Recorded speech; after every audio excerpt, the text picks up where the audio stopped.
Halo teman-temanku semuanya, selamat malam. Apa kabar teman-teman? Teman-teman, hari ini ya luar biasa nih, tanggal 15 November 2024 pertandingan timnas Indonesia ketemu dengan Jepang ya, hujan-hujan teman-teman.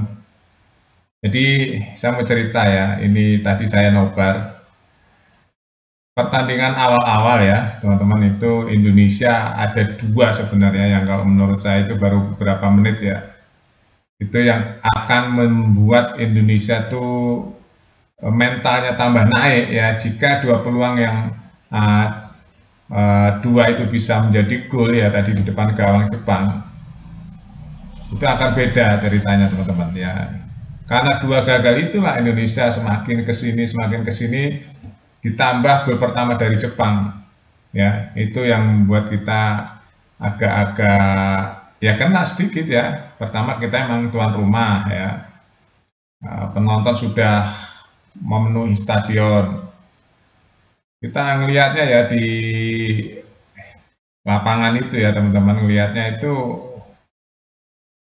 kalau seandainya dua itu masuk, wow itu sejarah banget, dan akan kemungkinan ya Indonesia tinggal bertahan full itu ya, atau sekali-sekali menyerang ya, itu bisa merubah keadaan. Tapi karena dua kali gagal peluang yang bagus itu mempengaruhi ya, mempengaruhi apa namanya, mental pemain ya. Kok sulit ya ternyata ya, akhirnya Indonesia malah kemasukan.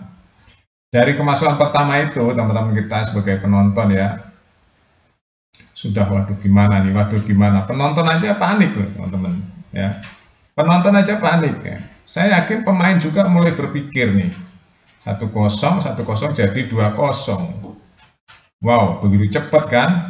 Itu gara-garanya ya bunuh diri itu kalau nggak salah ya, tadi di replay kakinya Justin ya, itu karena memang posisinya serba salah ya, nggak dikawal, itu passingnya benar-benar di depan gawang. Itu sering terjadi seperti itu. Waktu Jepang lawan Australia juga seperti itu ya, sama-sama bunuh diri. Nah, Indonesia juga lawan Jepang seperti itu. Itu gol pertama yang membuat mental Indonesia agak-agak kena ya. Akhirnya apa?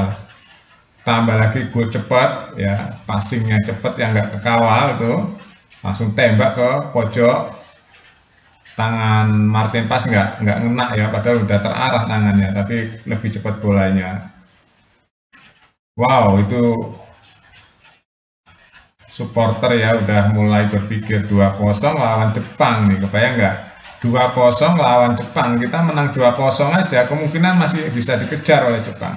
Kita udah kalah 2-0, wah ini udah dua firasat nih. Kita harus seperti apa kan? Ganti strategi apa? Ngejarnya seperti apa? Karena Jepang tuh mengikuti ritme permainan Indonesia, teman-teman. Kalau Indonesia ngotot, Jepang juga ngotot. Ya, kalau Indonesia ngotot, Jepang tambah ngotot lagi. Nah ini ya, ini sebenarnya pelajaran juga buat kita. Tapi yang saya sayangkan itu ada beberapa peluang yang kita nggak mepet ya. Akhirnya Jepang leluasa mengoper bola. Nah itu kalau lawan Jepang lengah sedikit ya, itu akan menjadi peluang. Karena memang pemainnya tuh rata ya, Jepang itu rata loh teman-teman ya. Kelasnya juga di tier 1 semua ya, di pertandingan kelas 1 semua kebanyakan pemain Jepang itu. Itu yang pertama. Yang kedua, setiap pemain itu memiliki skill-skill yang benar-benar terukur. Lihat aja pertahanannya ya, sulit sekali kan. Begitu kita ada kesempatan, dia cepat banget recovery-nya tuh. Saling membackupnya. Kelihatan sekali. Nah, kenapa kok Jepang jarang sekali kemasukan bola? Salah satu pertahanannya tuh rapih ya teman-teman. Bayangin aja, bermain sudah kalau nggak salah ya, 1, 2, 3, 4, 5 ya, 5 kali pertandingan. Itu nggak pernah yang namanya kemasukan, cuma sekali doang bunuh diri lawan Australia. Ya, clean sheet semuanya. Itu kan apa ya, itu akibat dari pertahanan yang bagus. Tadi saya sempat bikin ya teman-teman review, ada yang komentar Indonesia pasti menang. Ya iya dong, kita harus menang. Wajib menang bahkan di kandang kalau bisa. Tapi harus realistis juga ya. Realistisnya begini, mengukurnya tuh ya, pemain Jepang itu kan kebanyakan main di Eropa juga, itu yang pertama. Yang kedua mainnya di papan tertinggi semua, kebanyakan. Itu memang Jepang tuh di atas Indonesia masih, karena memang dia terbentuknya udah lama ya, tim ini udah lama.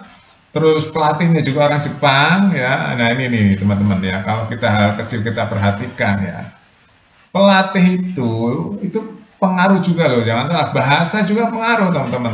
Jadi berbahasa itu kan ada chemistry ya, ada chemistry, ada energinya, apalagi udah lama tim terbentuk ya, apalagi pelatihnya itu udah lama dengan timnas Jepang nih, udah berapa tahun nih ya, lama sekali nih teman-teman sama timnas Jepang. Jadi kurang lebih 4, 3, 7, lebih dari 7 tahun. Ya, lebih dari 7 tahun itu sama timnas Jepang, kemana-mana sama timnas Jepang, itu yang pertama. Yang kedua, ini bahasanya bahasa Jepang. Sedangkan Sintayong harus pakai berapa bahasa tuh. Jadi kan transfer energinya itu kurang, teman-teman. Walaupun ada bahasa bola ya, ada bahasa bahasa universal bahasa bola, tapi tetap aja beda. Kita sama-sama memberikan semangat gitu ya, pakai bahasa yang langsung dimengerti oleh pemain, sama memberikan semangat sama bahasa yang tidak dimengerti oleh pemain.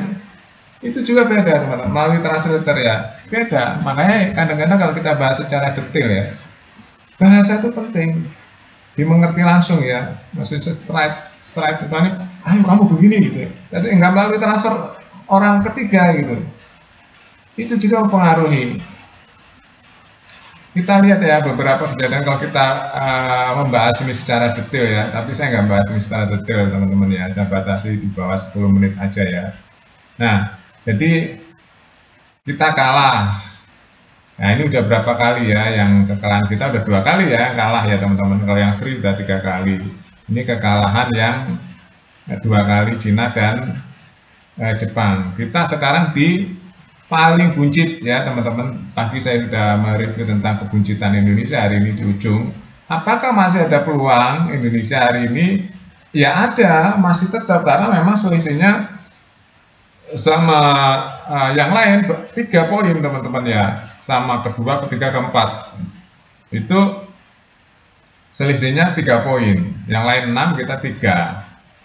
Kalau Jepang sudah 13 nih poinnya hari ini, udah nggak akan kekejar lah Jepang, dia masih banyak menang lagi nanti pertandingan demi pertandingan, udah bisa diukur lah kekuatan Jepang seperti apa ya. Ini mengukur Indonesia ini adalah yang kelima ya, masih ada 5. Nah, ini Oli Ramani ya hari ini sudah ada di Jakarta, teman-teman, sudah periksa kesehatan di rumah sakit di Cibubur. Kemungkinan nggak bisa membela timnas Indonesia saat ketemu Arab ya, dia akan bisa nanti diperkirakan bulan Maret. Ya, itu teman-teman. Apakah Indonesia masih ada peluang? Masih ada, karena masih ada beberapa kali pertandingan home ya, dan away ya, ada beberapa kali. Nah, kalau itu bisa dimanfaatkan sebaik mungkin target 4 ya, 4 besar, Indonesia masih bisa ya, dengan harapan ya yang lain-lain itu kalah. Iya kan? Yang Bahrain kalah terus atau Cina kalah terus, Indonesia menang 2 kali lagi gitu ya. Kemungkinan-kemungkinan itu masih ada harapan. Asal kita memperbaiki dari sekarang nih. Makanya Erick Thohir itu sebenarnya udah tahu petanya ya. Cuma Erick Thohir menyayangkan waktu kita ngelawan Cina, nggak diambil tuh kesempatan itu. Ya kan? Akhirnya kita kehilangan 3 poin, kalau kita ngambil Cina aja 3, sekarang 6 sama-sama kita dengan yang lain. Ya kan? Itu saja yang kalau ada istilah peribahasa sedikit titik hitam ya, merusakkan susu sebelangga lah kasarnya gitu ya, lupa saya artinya ya. Intinya begitu. Nah, yang tadinya targetnya Cina kita bisa menang, dapat 3, akhirnya memperberat kita hari ini. Itu ya teman-teman, masih ada peluang, kita harus semangat iya, tapi realistis juga iya hari ini ya. Kita semangat, yang kita lawan adalah macan Asia yang Piala Dunia berturut-turut ya, 8 kali teman-teman, berturut-turut ya ikut Piala Dunia, bayangin aja. Kita baru berusaha mau gitu ya. Kita ya nggak usah terlalu down ya. Oke, itu aja teman-teman, tetap semangat ya, pantau terus berita-berita di Buat Makan TV. Sampai